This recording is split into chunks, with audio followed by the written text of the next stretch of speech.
There's a new revolution in running that has taken the world by storm at the moment, and this new revolution is called minimalist running.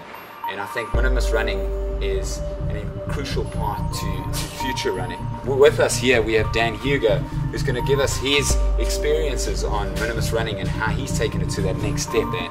Thanks, Tita. Great to be here.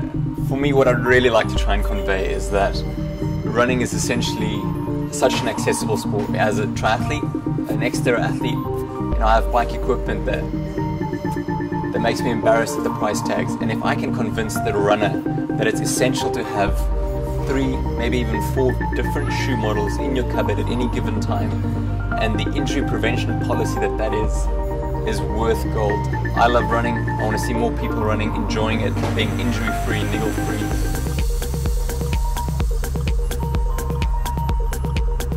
So if I'm going for a long run, I'll still be in a classic shoe. I'll still be in something that's got a heap of protection, that's got more cushioning, and if I'm pounding out there for 2 hours, which is probably my longest long run, that's the option I go for. But if I'm doing 200 meter strides on Tuesday afternoon, some of them on the track, I'm in the fast 250. And whether it's on gravel, tar, tartan, the shoes are versatile. And you can then, if you start running crazy specific trail, which we both love to do, you start needing a slightly more specific, even more niche shoe. Totally.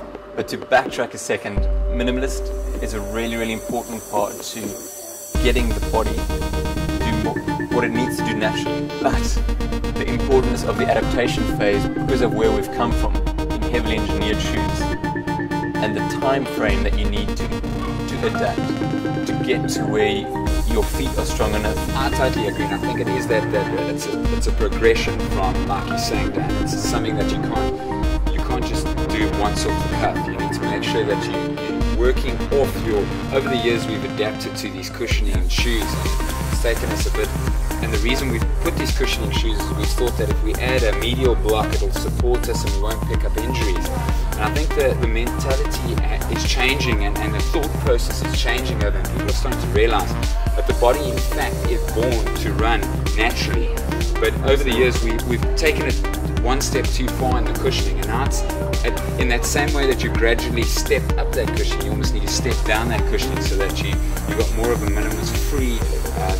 Your strides start to change. I mean, Dan, you can talk about strides. And the interesting parts that happen subconsciously when you go minimalist, to whatever degree, your stride gets shorter.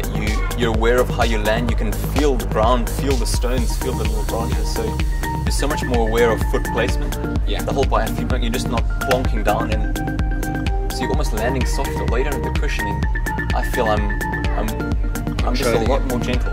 Yeah. I wish I had perfect biomechanics, but I'm not a Kenyan, and I have my little management strategies to keep it going, but my 2 feet don't land the same. I'm not symmetrical. Yeah. And if I just think about running on tar for 89 kilometers, the amount of times you're landing just a little bit different. If you had to do that repetitively without variation, at some point something's got to give. Yeah. And so for me it just makes absolute sense to get off-road increasingly. And not only because you land in differently, but have different shoes and mix it up. Cushioning shoes are not evil. I'm not anti them, and I'm really trying to convey that you need them as well. If you ran the Oceans Marathon this weekend, it's a very specific challenge that you presented yourself versus a 10K trail run or your regular route in Constantia or the Green Belt there, or whatever it is. So we're not anti, we're just saying at the moment this is a wonderful offering, and Total Sports have an entire range within various brands, all trying to cater to a specific need.